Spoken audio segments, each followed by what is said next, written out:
you continued good luck this season. Good play. I am so honored to be inducted into this great group.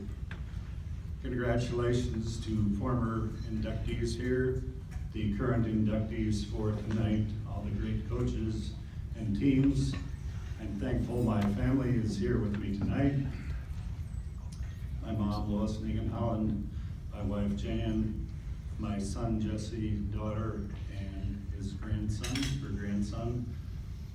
family and friends over here. Without a doubt, my three family members are the best athletes in the family. It's been a great joy watching you. My wife was stuck playing Iowa, or she didn't play Iowa girls basketball. If it had been regular basketball, she would have been a star. So, thank you to my 74 team classmates. I make 4 and 74 now. Tom, Meg, Kills. Fine job. So tonight I want to, and I have 2 notable absences here tonight. My brother Casey Reed, my biggest fan. Well, mom was the biggest, praying for me when I was in the game, praying for me when I wasn't in the game. So wasn't out much, but Casey, especially through my college year, made it to almost all of my college games. There were a few, we played Portland State. I don't think he made it there, Louisville, but great supporter. Thank you. Casey's over hiking. He's been to every one of these, and he misses this one. Thanks, Casey. The second absence is the great coach, my best coach ever, Mr. Mayor. Yes.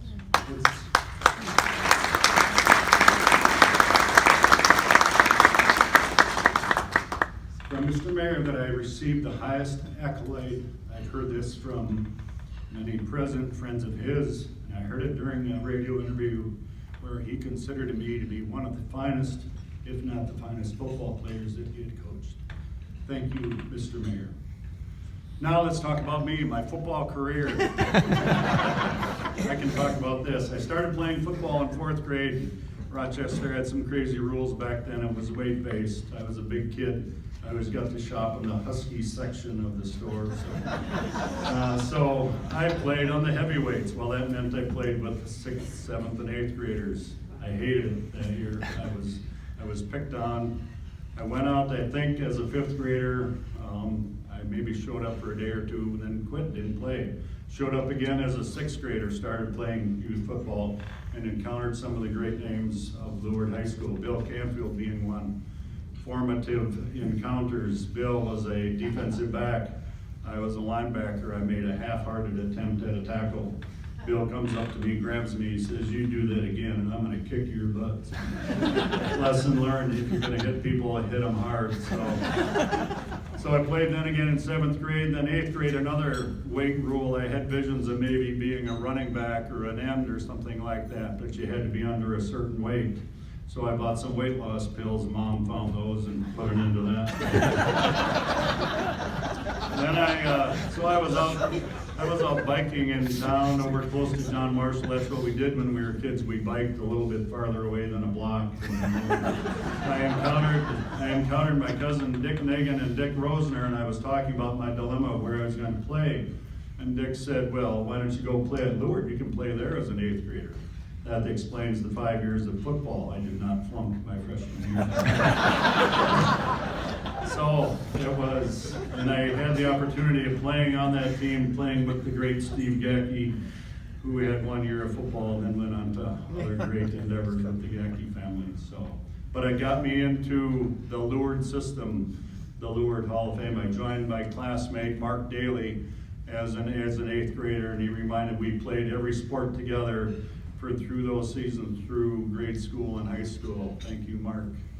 So we got in there playing, and I played a lot, played especially then my freshman, sophomore year. I played a freshman team, sophomore team. Then in the 71 season, which should be considered one of the best, or one of the great teams of football teams. We went 7-2 that year. I remember a scrimmage. We went down to La Crosse Aquinas. It was a hot day down there. La Crosse was always a good team. I was trying to make my impression on the team. I was a defensive lineman, and I had my eyes on the running back. He was coming. and all of a sudden I'm just depleted, and I've got sandburrs and everything looking on my face, and I look up and there's Mr. Nigan. He's looking down at me, he says, "Welcome to the big leagues." Lesson number 2, somebody else wants to hit you hard, so don't let them do that. Then that 71 team was just a lead in to the great 72 team where we went undefeated. Part of that team was one of the memorable games that I remember we were playing at St. Thomas, and we got to play on the college field up at St. Thomas, beautiful Saturday afternoon. And I think it was the first time all year that we were behind at halftime. And we came out in the third quarter, we got the ball, and I'll read this from the article from that game from Mr. Mayer. We played some exciting football back in those days. "We really ate up the clock in our last touchdown," smiled the coach. "It took us 18 plays to go 64 yards. We had the ball for 9 minutes and 40 seconds. St. Thomas had the ball for 3 plays. We intercepted and ran out the clock." And if I remember, those were all running plays, and there were a number of 4th downs thrown into there. So Joe's philosophy, do it until they stop you, then fake them and run around. So fantastic year. I was honored with the all-state awards and all conference. So had a great group that I played with my senior year. Then I moved on to play to college, somewhat influenced by Mr. Peters. Marv had joined us at that time and was a coach my senior season at Lourdes. Went on and played football for 2 years at Mankato. During that time, I had a concussion. Most notably, it was when we were playing North Dakota State, and we did beat them, Kelly. Go Bison. It was the second half kickoff. I was a linebacker, but I was also on the kickoff team, running down the field full speed ahead, and all of a sudden there's the ball carrier. He never returned to the game. Part of my duties as a linebacker was to call the down and distance. In practice, we would get lazy and just say 1st and 10, 1st and 10. For the rest of the game, I played, but every down was 1st and 10.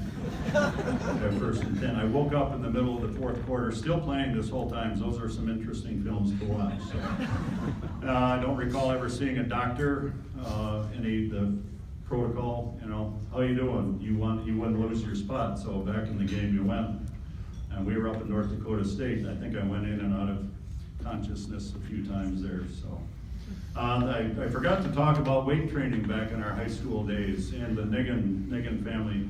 I had the great opportunity as a city kid to spend a lot of time on the Nigan farm. I know my mother loved me and would send me out there, but I don't think they intended to do it, but I think they tried to kill me a couple times. Well, maybe not kill me, but the farm is a dangerous place. But you talk about weight training to go out there and throw bales of hay. And then, the $1 an hour we earned was just fantastic. But probably the best thing were the meals that Aunt Agnes cooked for us. So, and I love to eat. So thank you that for the Nigans survived you. Then, just strange passage, Mankato State ran out of scholarship money, and I transferred to South Dakota State to finish out my career. Great timing. I met my wife out there. Actually, I'd met her when I was going to Mankato at the time, but that's due to time and content. I can't tell that story. Another story about my brother Casey that you'll have to talk to Bill Canfield and myself about one of their trips out on Highway 14. So Bill is here tonight, and he can vouch for that. So had a great career, and it mentioned in the program. And it didn't really hit me much at the time about being a 100% unanimous selection as a captain's choice. And I don't recall giving that many parties, but I guess it worked out. Now that I think of it, and we went back for some reunions, and many of those classmates and teammates were there and thanked me for what I did for them when I was honored there. So had the opportunity through football to meet. I have a lot of great coaches and friends. My final game, we played out at Portland State, and they had a sophomore quarterback named Neil Lomax. He went on to a career in the NFL. It was very interesting. We knew we were prepared for them. We knew exactly what they were going to do to us, run the plays, and they did it to us anyway. We were fortunate to hold them to 42 points there. It was amazing. Thank you very much for this honor. Thank you for